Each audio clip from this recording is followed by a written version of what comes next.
What's going on, guys? And welcome back to another episode of Stereotherapy. I'm your host, Lisa. Justine is my partner in crime on this podcast. And if you're new here, this is the show that showcases the importance of music and mental health. Before we get into our wonderful guests, which again is just so amazing how many guests we've had, and we appreciate everyone that's taking time for us. Let's take care of it. If you enjoy the show, even just a little bit, and you want to help support us, all you have to do is leave us a positive rating or review, as well as subscribe and follow to the show. Truly means a lot. And again, I hope you're doing that with all your favorite podcasts because it truly does go a long way, as well as follow your favorite artists on Spotify. That helps too.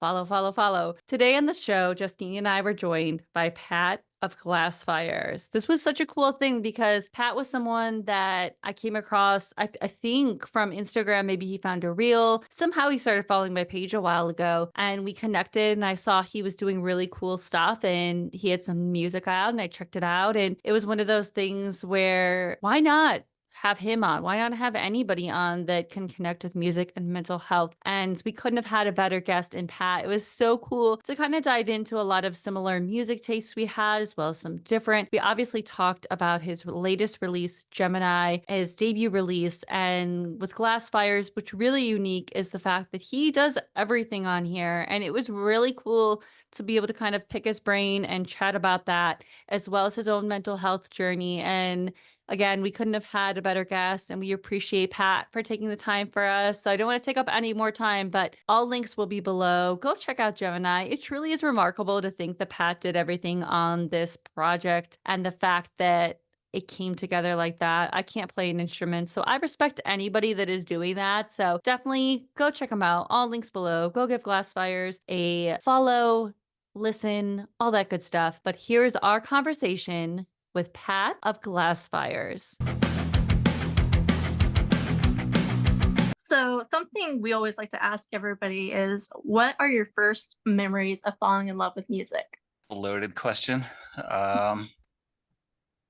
Probably when I don't even know how old I was. I was real young. I was born in 85. So, I grew up in the 90s and I was very much into grunge, and my uncle was like 10 or 12 years older than me, and I used to like sneak into his room at my grandmom's house and like steal his CDs and like copy them onto a tape. So I don't know, it was like very young. I was very much a grunge kid, for a very long time. Like I said, it's a loaded question. I could go on and on about that, but that's what I remember first. My parents listened to a lot of the radio and, all that stuff was on the radio back then. So, yeah, like with Justine and I, we were both grunge. Yeah. Like we were both. Who would Mhm. you think would be your favorite? I know it's another loaded question, but who would be another or a band you could name from that era that maybe was your favorite? I know there's so many of them. there were a lot. I was actually just thinking about this morning. A friend of mine said I should cover a Korn song, and I'm like, dude, I'm way ahead of you. I got a whole list of songs that I would cover.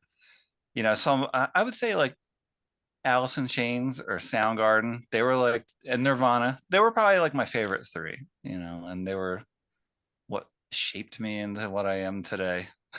Oh, I mean, Korn, that's bringing it back for me. I want to go see them on that tour so bad in the fall because I just love Korn. I grew up loving them, but even like Soundgarden, that's my, and obviously Nirvana, but I know Justine, Alice in Yeah. Chains was one for Mhm. you. So that's where Yeah. like when I brought up Soundgarden, you weren't really into that, Justine, but then Alice in Chains, I kind of missed that boat. I feel like I need to go back and see like why didn't I? Because I liked every other grunge band that was around, but I don't know, something I didn't, I guess, give them that chance. So I think I liked them because they were like very dark. They mm-hmm. wrote like really dark and like heavy music, and I didn't know that I liked that, but I think that's stuck with me forever since then. So I Yeah. think those bands like really made an impact on me when I was younger. So Oh, man, we could talk grunge all day. Like anyone that like there's this new band I found. I think it's like Crossing T's or Dotting I's or something like that. And they kind of when they were on my friend's podcast recently and they were there and I instantly heard them and I'm like, "Oh, this is like modern day grunge. I'm all for this." So like let's go with that. But also too like you're in Colorado, right? yep. So I want to know what is that music scene like? Because yesterday I had the band Savings on, and they're from Albuquerque. And that was cool to hear about them because I think so many of us think coasts, like I'm on the East Coast now. But for Mhm. you, what is it about Colorado? Nothing music related, honestly. I grew up in Jersey, Uh, and oh, I what moved out here. part? Like Burlington County, like Mm, South Jersey by Philly. okay. So, the music scene here is nothing compared to there. So it's a little disappointing. I live like 4 hours away from Denver. Okay. So I really have to want to see a show to commit to going to Denver because it's an 8 hour round trip and you probably have to stay overnight. So, I'm old now, so I'm like, if it's not on a weekend or a day I have off, I probably am not going to take off work Yeah. because I just Oh, don't feel like it. oh, But 1,000%.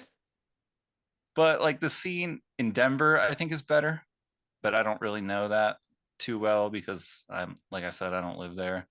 I think Denver, Colorado Springs, and Grand Junction all have a music scene. Where I'm at, the music scene is bluegrass and a lot of like country, which is fine, but I would not fit in here at all. So I'm not even going to try to play shows around here.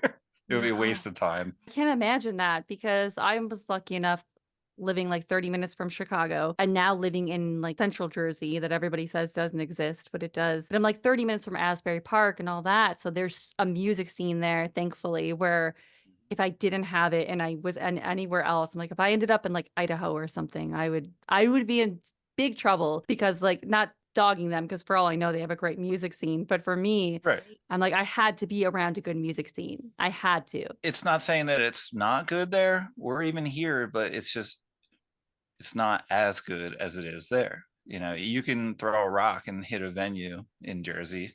Yeah. It's crazy. And I've Oh, been to a lot of them. like what was your like when you were in Jersey, what was your favorite place to go see a show? Since we were so close to Philly, a lot of times we would go to the Troc. Mm-hmm. That was actually like the first show I went to. I saw Glassjaw and Coheed in Oh 2002 at the Troc. wow. Oh, I love Glassjaw. I know Justine too, like you too. Yeah, my fiance loves Coheed too. Like that's his all-time favorite band. That's like the one band I love to see live, but I just haven't gotten into them as much as I should. Like I love Circa. I love all those other artists that sound like Coheed, but he's massive and I can't imagine seeing them back in the day. Yeah, it was when their first album came out too. So they were still very young and new. I hated them at first. When I first heard their like I don't know if they're demo versions of songs or acoustic, and I'm like, oh, I hate his voice. And then again, I gave him another chance and they grew on me. But I've kind of like fallen out of touch with what they're doing because I know they're still good, but I just don't keep up with it anymore. I haven't kept up with them in a long time, but back Yeah. then I was all about it. Yeah, like that's the thing everyone tells me there's a good lore with Coheed. They're like, if you are into that, they're like, Lisa, you love Lord of the Rings, you love all this stuff, like with stuff with like lore, you would be all into that. But I'm like, I don't know. I just haven't sat down. Like the last album I think I listened to, what is that? It's red. It's got like their symbol, but it's red. Oh gosh, I'm gonna have to look it up on Oh, Spotify. is it Black and Red? Yes, I can't think Um, of but I'm like, it's gonna let me see if Good I can. Apollo and Burning Star 4, I think. Let's see. I think I that think that they're all sounds like sentence long names, so yeah, it's they're hard like to remember which one it yes, is. it is. Good Apollo, I'm Burning Star for it, volume 1 from yeah. So that Yep. one. But wow. Oh my gosh. But oh, I could talk about that all day. But Glass Shot too, they're so important. And I was just talking Yeah. about Glass Shot the other day when I was on my friend's podcast and he was talking about Glass Shot. And I was like, I absolutely love Daryl Palumbo. Everything Yep. Glassjaw has ever touched. They're still killing it when they perform now, and if I'm lucky enough to ever see them, and they're just so important. Yeah. It's actually I kind of like them more now. They don't play very often. It's almost like, you know, more of a surprise, like, oh, this is great. Like they're not going on tour every year like they used to back then. Yeah. Now it's like more of a treat, I guess, is what I'm trying to get at. It's like, Yeah. oh, I can't miss it. But I did miss it last time they came through Denver Yeah. Oh, because, it was probably on a Wednesday. well, so did I, and I think it was like a snowstorm, and it was during the week, and it's like again, I'm the same with you. If it's during the week, I'm out. I'm like I'm 38. I can't like be out like late like that on a weekday, I can't have it. But I know, Justine, I could talk about Glass Jaw and Coheed all day, but I'll go ahead. Sorry. So your debut album, Gemini, is out now. What has the response been like, and what are you most proud of? It's been pretty good, the response. I mean, nobody really knows who I am, so I wasn't expecting it to be anything, any kind of response. But you know, I think I'm most proud of about it. I'll get back to the response in a second. But what I'm most proud of is the fact that I actually finished it. Like it took, I would say, like 5 years to get it done. Like write it and demo it and then record it. So I just can't believe I actually stuck with it. And the whole time I was like, oh, this will just be a fun little project and it'll be cool. It'll be like, oh, say I recorded an album, and then it started like turning into something that I didn't expect it to turn into. I'm like, oh, it's actually not terrible. I've heard worse music from people before. So I'm like, well, maybe I should like, put a little bit more effort into it. And then I demoed it, and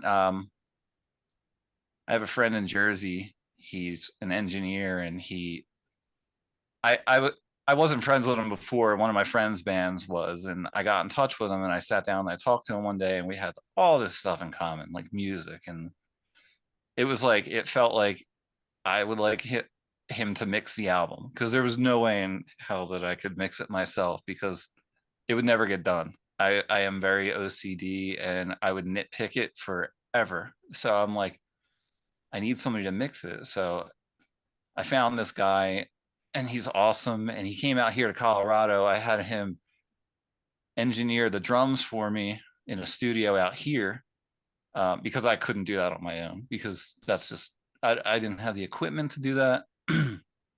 It's a lot to do. It's a lot to play the drums and try and engineer them at the same time. So he came out, and it's just like, once the drums were done, then I started doing everything else. And I was like, wow, this sounds real.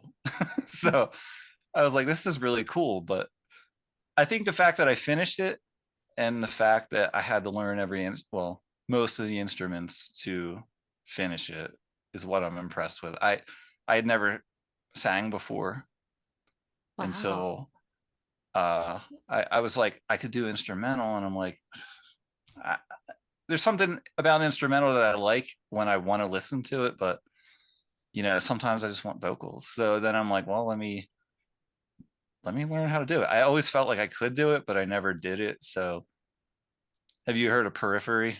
Mm-hmm. I'm sure you have. Yeah. Their singer has like a course on like how to sing and how to warm up. So I learned how to warm up, and it's like finding your voice. So that's kind of what I did. I spent like a month like trying to figure that out. And then I'm like, okay, I think I can do it. I can hear parts on the album where I'm like, I probably could have did that better. Because by the end, I was definitely much more in tune with my capabilities than I was in the beginning. But the fact that I learned how to sing just to put it on there, I was like, and it's not great. Like, I'm not going to say that I'm a good singer, but there are plenty of singers out there who aren't great singers. Oh, Like I Jeff was just gonna Thursday say, is not really that good. yeah, I was gonna say you are fine, because I'm shocked to hear that listening to your music that you've never sang before. Yeah, I mean, like I did it, and I wasn't sure how it was going to turn out. So I kind of relied heavily on just putting a lot of layers of vocals, and then I learned like my range. I'm like, well, I can't sing that high, so I'm not like Anthony Green or anything. But I was like, I think these are good enough. I think maybe if I do another one, they'll be better. So to get back to your point, it's learning how to play guitar better, sing. The only instrument that I actually really know is drums. So I had to learn how to play guitar, bass, sing, keys.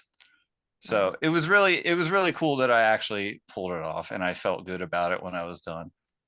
But to what I was going to say is, nobody knows who I am. I used to play in bands in Jersey for a long time, and I kind of dropped off the map and disappeared, and I popped up again in Colorado. So it's kind of like I'm starting out from zero, but the reception so far has been pretty good. A lot of people that I know, who know me as just a drummer, are like, you did all of that? And I'm like, yeah. So it's been good, and it's been, it's very slow but it's picking up steam. I'm starting to get on some playlists, and that's getting me more listens. So it's exciting. It's cool to see it growing. Yeah, like But yeah, all that work that you put into that, if I saw that growing, I mean, I cannot imagine when I learned that you did all that, because I hear from so many bands on here where maybe the guitars take some work or the drums take some work, but that's one person doing it and in charge of that versus doing everything and learning that, and it made me appreciate it more when I was listening to it a little bit, where I was like, wow. Can't believe he did all that. Like, that just is sounds crazy to me because I have no musical anything. I've tried guitar, failed. So anyone that I hear doing that and achieve that level, that is something definitely to be proud of. yeah. I mean, that's probably like my most proud thing. I mean, the guitars. You know, there's so much that goes into it, and like I don't even think I realized it because I was just a drummer, and in the past, I just sit down, I play my parts, and I'm done. And then the singers and guitar players, they all have to like double their parts. So Kevin, the guy who mixed it, he was like, yeah, double every guitar part, double every vocal. And I was like, oh my God, this is going to take so long. And it Yeah. did, but like it got easier as it went on. And I think that's actually how I felt like I got a little bit better at singing by the end. I had to double it, and I would, fail terribly at a line for a while. And then when I get it good, I'm like, okay, I got to do it again right now because it's fresh. And I'm like, every time you get a little bit better. So it was just fun. It was like cool seeing the learning process because I engineered everything else too. And I had to learn how to do that. Oh, I'm wow. very stubborn, and I think that's why I'm not in a band. I think I like control. So Mm. it was kind of cool having full control, but also sometimes I was like, man, I really wish I had somebody else to help me right now. But I was Oh, in it. oh, I bet. Like, even me, I'm like, here, I'm complaining about learning how to slowly integrate video. I was like, I would love everyone's like, you should do video podcasts too. But my thing is, unless it's perfect or close to it, I don't wanna put it out. I'm the same way with the podcast where Justine, where I'm like, "Oh, the levels and, like, audio, like, this guy's up here and we're down here, and I have to figure that out," and me complaining about the time to fix that and learn that. Yeah, I have nothing to complain about. Like, if you can do that all that, Pat, then I have nothing to complain about trying to learn all that. But, I know Gemini started out as kind of a way to cope with your mental health. So, for Yeah. you, how has this project aided your mental health? I went through like a really crappy, dark time a couple of years ago. It was probably like, I don't even know how many years ago now, probably like 4 or 5 years ago. And I actually went to a therapist, and she was great. She was like, you need to, I was just getting these like downward spirals where I was like, everything sucks. I hate everything. I don't even want to live anymore. And then she's like, you need to find a way to change the thought process. You need to find a way to, when you're in that downward spiral, to be like, do something creative that, completely change your mind. So I just started like, I've always had a guitar, and I started writing random riffs. And I'm like, oh, that's cool. And then like I kind of forgot like why I was like so mad, and like I don't even know what emotions, so angry and hating everything.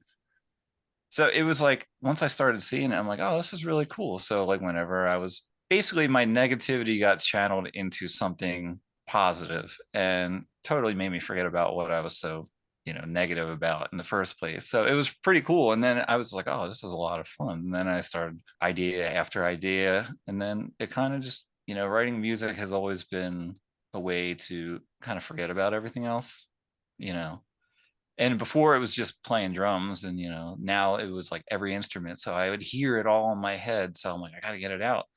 So that's how I was coping with it. I was just playing music.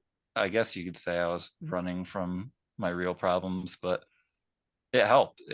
It certainly helped, like 1,000,000%. I don't think I would even be here if I wasn't doing that, or if I didn't even go to a therapist in the first place. So Yeah. that was lucky. Yeah, no, that's the thing too. Somebody I had on yesterday, they'd said the same thing about music and they're going to therapy, which I think is like, again, thank you for sharing that, because I know it's always not easy. Like, some people nowadays too, they view it as a negative thing sometimes to go to therapy. And I think it's one of those things that it's so important, especially if even if you think you don't need it. Like yesterday, I know Sam in savings was saying that even if you think you don't need it, sometimes it's good to hear from someone that's like not close to you, doesn't know you, and can look at things a different way. And Mhm. it's like, of course, like I think I wish it would just be normal, so normalizing to like just say, yeah, I go to therapy. And for some people it is, but some people I know it's tough to make that step. I didn't want to do it, but I did feel like I needed to do it. I felt like things were going in a very bad direction. And yeah, I mean what he said is 100% true. It was like you need it, you need to talk about the things. And sometimes you talk about the things with people who are closer to you and they're a little biased because they're your friends or your family. But going to talk to a complete stranger, third party, it's like they'll tell you exactly how it is. They won't sugarcoat it, like a friend might do. And it was like really cool to actually hear somebody just be straight with you. And it's like, oh, maybe I am being a little crazy. Maybe I need to, you know, reel this in a little bit. But yeah, I agree. I think going's not a bad thing at all. I would tell No. anybody to go if they needed to. And again, once again, we have it's so great to have a male on here because men's mental health has such a stigma. So anytime I'm just like, yes, like we love the ladies, Justine and I, we love the ladies on here, but it's so great when someone like yourself can share that and talk about that. So we appreciate you sharing that. Cause again, I know it's not easy to come on a Zoom call with someone you don't know. Like, oh, let me just talk about mental health. Here we go. No, no, I get it. I'm not even like embarrassed about it. Like it was like very helpful, and I'm like, wow, I'm glad I did that. If I would have never did that, who knows where I'd be right now. So Yeah. yeah, Oh, go well, do it if you feel like you need it. yeah. I mean, so then I guess would you say too that because I know we'll bring him up again. Our favorite guy, Anthony Green. I don't care. I'll bring him up. But he always preaches about doing creative things to help with your mental health or if you're struggling.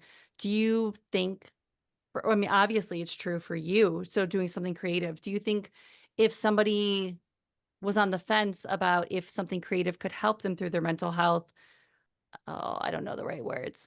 Would you maybe suggest them to try something creative if they haven't? Absolutely, yeah. I'm actually telling somebody right now they need to do something creative because I can tell that they're not in the best place. Mhm. um, yeah, it helps. It's very good to have a distraction when you don't have any kind of distraction in your life and you're just like focused on whatever is troubling you. It's hard because it's constantly on you. But when you have a creative outlet, it's even if you don't have a creative outlet, just do something. Don't you can't let it beat you. Like I said earlier, I'm stubborn. Mm. And so I'm like, no, this is not going to win. I'm going to do whatever I need to do. Yeah. No, and it's so important because that's how even with this podcast before I mean, the first run of this podcast, there was a lot of issues. I didn't even have Justine here. I had someone completely separate. But now doing it, and it was like, can I even do this? Like this creative outlet has been that way for me, not music, but channeling that and also like keeping my mindset where it's like on another day dealing with like anything anxious thoughts, I'd be like, oh, I'm just gonna stay in bed. I'm gonna do that. No, I need to because this episode needs to go out and I need to edit this and make it sound good and do all that. And I think that even I was so on the fence of if it would be a good thing. And it's even different things from music or like art some people do. It's any outlet. So anyone listening, even a podcast, get yourself a mic, not even that, like just whatever you have to do and just get out there. So we would like to know, how has music in itself made a positive impact on your mental health? Like, do you have any specific bands or artists that have helped you as well? Like I said before, I'm old. So, back when I was in high school, it was like Thursday and Coheed, Mhm. Thrice, and Glassjaw. And I still love all those bands, but there was a point like after like 2012 or something like that, and I feel like there was nothing new that like excited me. Even those bands, like they get older, they change, and I still like what they do, but it's nothing like when you hear Full Collapse for the first time, you're like, whoa, what is this? Yeah. But like there was nothing that was like exciting me about music. So I kind of like stopped playing music for a long time. I stopped listening to like new music. And then, like I said, I mentioned before, Periphery, I kind of like stumbled across them one day, and I had heard the name for years. They've been around since like 2010, and Wow. I found them in like 2018 or something like that. And I was like, whoa, I've been sleeping on this the whole time. And like, they do something a little bit different than everybody else. And, you know, I it was like the first band that like excited me for a long time. So like that like sparked something new in me. I was like, wow, this is awesome. And then it like reignited my love for music. And that's like around the time when I started writing stuff. And it was cool to be motivated, by somebody else, inspired by somebody else's work, and it motivated me. So yeah, it's always been my way of dealing with things, music. But yeah, I mean, they like made me start thinking about music in a different way. Like I should just listen to anything and just see if I like it. It might be something that I would never think to listen to, but it might change the way I think about everything, which they did. So it was really cool. And I've started doing that. I start listening to random playlists with bands on it I've never listened to. I'm very quick to dismiss things a lot of times. Hmm. I hear it like, nah, don't like that, and I'll skip it. But I try and give it more of a fair chance now. So, but I mean, music has always been my way of dealing with everything. If it's not writing, listening to it. Yeah. Yeah, I mean, that's always been helping me. I'm sure a lot of people too. Oh yeah, I can agree. I'm very similar. I remember like when I first heard the story so far, I hated them. I thought they were like, this is awful. I don't know. And then it wasn't until what, maybe a couple years ago, I went back after dismissing it and I was like, wow, what an idiot I was because now they're one of my favorite bands and I love them so much. And it took a playlist of like their song Heavy Gloom on to be like, wow, because I've seen them like with Newfound Glory. I've seen them around so many times, but I dismiss them. I'm one of those people, if it doesn't hit me or I'm not in the right mood for music, I dismiss it. And it even happened with Chapel Roan, who's so huge. At first, it took you, Justine, It took me a give lot to get give into Chapel it. Roan a chance and was like, "I don't know, like, I'm not really my thing," like, I'm more of that alternative person. I listen to everything. I mean, well, I shouldn't say everything because country, like, no disrespect, but that's not really my thing. But I'm with it's you. but it's one of those things that, like, had I dismissed Chapel Roan, like, I'm so inspired, like, with, like, pop music and what's going on now, and I never thought I would be and I mean, Chapel Roan's bigger. She's so huge right now, and I'm like, "Do I even belong here?" Like, if I go see her play a little bit because, like, I just I might not I don't know, like, but yeah, no, I dismiss stuff right away if it doesn't hit in the right way or a record doesn't, and then when I go back to it, I'm like, "Wow, like, how could I have missed out on that?"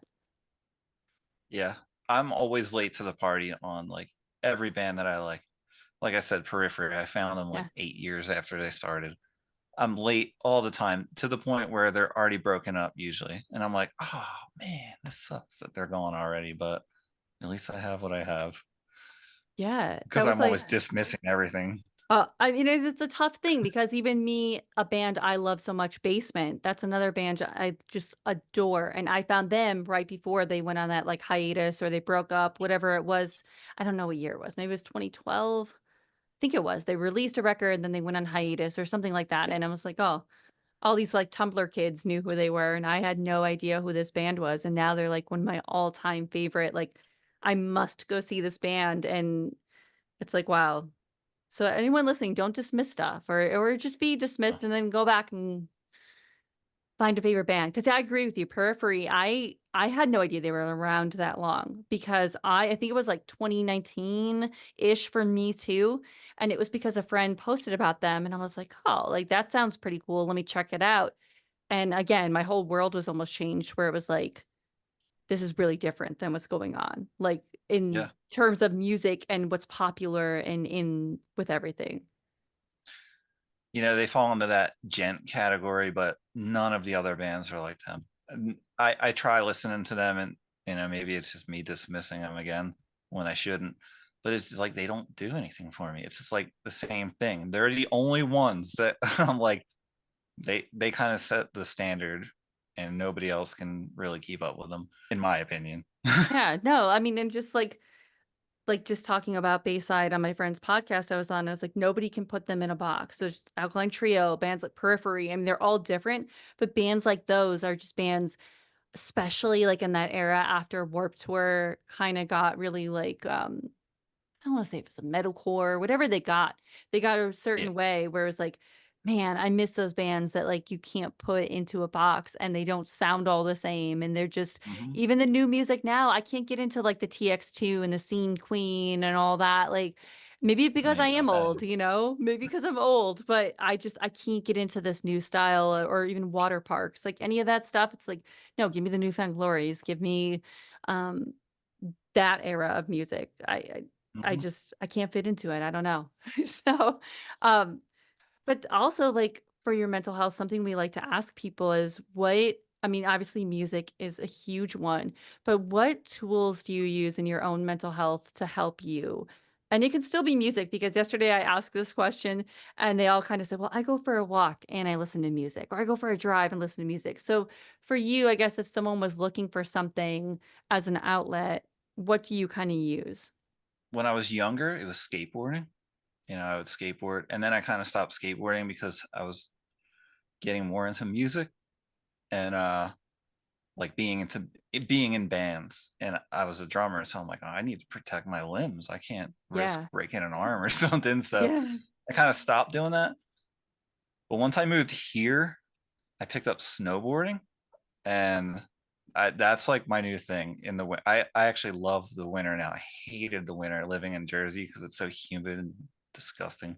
Oh, Here it's completely different. So I love that because it's like the only thing that I can think of besides music that when you're doing it, you kind of need to completely be in that moment thinking about what you're doing, or you might regret not paying attention to what you're doing because I had a really bad fall this winter and I knocked myself out. But oh my God. it's because I wasn't paying attention. I stopped paying attention for like a split second, and I woke up and I had no idea where I was. But yeah, I just love snowboarding now because you can you take a run and you're focused on what's coming up ahead of you. That's it. You're not thinking about anything else. It's really weird because I think I probably have ADHD and I just never knew it. My mind goes a million miles a minute, but it's like so it stands out when I'm snowboarding and I'm not thinking about anything but where my next move is going to be. So that's what I do. That's my winter my winter thing. I don't really do anything in the summer. Yeah. I don't like the heat. Oh, you're with us. We both don't. I hate it. I tell everybody all the time I'm over it. We're almost in August and I can't wait for September. But even September in Jersey, it gets hot. Like, I mean, it's still hot and it is been so hot, so humid this year. I'm over it. I hate summer. I said, just give me the fall and even give me the winter. I don't care. Like, I can't do the heat. And it just is like, maybe again, maybe because I am older and someone else is gonna be like, "You're not that old," but maybe because I can't do it anymore. I'm over it. It's not even that hot here either, and I still complain about it. It's like we only ever hit the 80s, like that's the highest, and it's pretty dry. But I'm at like almost 8,000 feet, so the sun feels like you're walking into an oven on Ooh. broil. It just like fries you. So I just avoid the outside as much as I can in the summer. I'll go on hikes, I like to do that in the summer. But generally speaking, I just like the winter now. Yeah. No, I don't play I mean, definitely too. I mean, like you said, snowboarding, all that cool stuff. Why not? Like, I always joke with people, I'm like, I'm the most non-athletic person. So like if I ever went snowboarding with someone, I wouldn't exactly go snowboarding. I would just hang out in the whatever cabin or whatever with the hot chocolate, snowfall, whatever, and then they can go snowboarding. Uh, Yeah, that because I that's am the fine too. most like, like that works. But gosh, I mean, I can't believe we're in 2024, obviously with this release. And obviously this is like you're doing everything. But I guess what would you like to see with this band? Like what's next for you and this project? I know touring would be great, probably to perform, but I don't know how that would be. Do you have any big plans for Glass Uh, Fires? well, I've been thinking, and I've been talking to some people from Jersey because everybody I know pretty much is from Jersey and Philly. I know some people there who are good at their instrument because obviously I would need to form a band. So I would probably form a band over there and play shows on the East Coast because that's where most people would come out to see it. Yeah. And I've kind of been I want to do it really bad, but it's hard to commit to it. And I have to now I have to record playthrough videos of every part, So it's like, okay, you're my band now. Here's 12 songs of guitar left and 12 songs of guitar right. Here you go. Learn how to do it. But I have to sit down and remember how to play it all myself first. So I'm kind of dreading that and avoiding it a little bit and putting it off. But that is what I would like to do. I would like to play it live. I had this conversation when we were tracking the drums. He's like, let me ask you, what would you play if you played it live? Would you play drums? And I was like, that's a good question. Yeah. I really didn't think that far down the line. But he goes, well, he asked me that, and I'm like, maybe sing. I was like, because I feel like it's weird when a band has a different singer singing a different voice to what they're used to hearing. Like Yeah. if Co from Seosin is playing Anthony Green Seosin songs, like it's different. It's Mhm. maybe not bad, but it's different. So I was like, maybe I would sing. It would be definitely weird for me because I'm usually the one that's tucked all the way in the back and nobody even really pays attention to what I'm doing. But singing would be the exact opposite of that. But I think I could do it. I think it would be fun, especially if I'm, like the first time I do it, I'm in front of a lot of people that I know. It's a little more forgiving, and Yeah. they'll probably tell me if I sucked or not. But I think Oh, I would be fine. But yeah, that's what I would like to do. I would like to form a band. I'm already working on another album because I just love punishing myself with more work that I don't really want to do. But I just have all these ideas, and now I'm just in the process of writing stuff. So I'm hoping it's a lot quicker than last time. Last time took like 4 to 5 years, but now I have a system down and I've done it before. So now it's a little bit easier. But yeah, I would like to keep going. Wow, that was weird. I would like to keep going and, do the real band experience, however long that may take, especially if, people are liking it, which it seems like people are. I get messages and comments about, liking it. So yeah, yeah. I No, guess it's a refreshing release. Like when I was listening to it, especially the song Ghost Rider, I was like, this is just such a cool album. And it's not just because you're sitting here and you're on the podcast, but it was like, this is something different than I've seen released from a lot of people or anyone that's ever been on the podcast at that. So it was really, really cool to dive into that. And then again, knowing that you did everything in it, it was just like, oh, wait, how do you do that? And so just, yeah, anyone listening, go check it out. I'll have all the links below and everything. But if people want to find you, where is the best place to find your music? most people have been finding it on Spotify and Apple Music. It's also on Bandcamp and SoundCloud. It's basically wherever you can find music. Uh, you know, that's where you can listen. Then you have the usual suspects of Instagram and Facebook. I don't really use TikTok. I'm very not with the times, and I don't know if I'm there yet. Maybe down the line I will learn how to use it, but I'm just Well, not ready for that. don't even get me started on TikTok. I Try- take it. I don't want to do it. Yeah.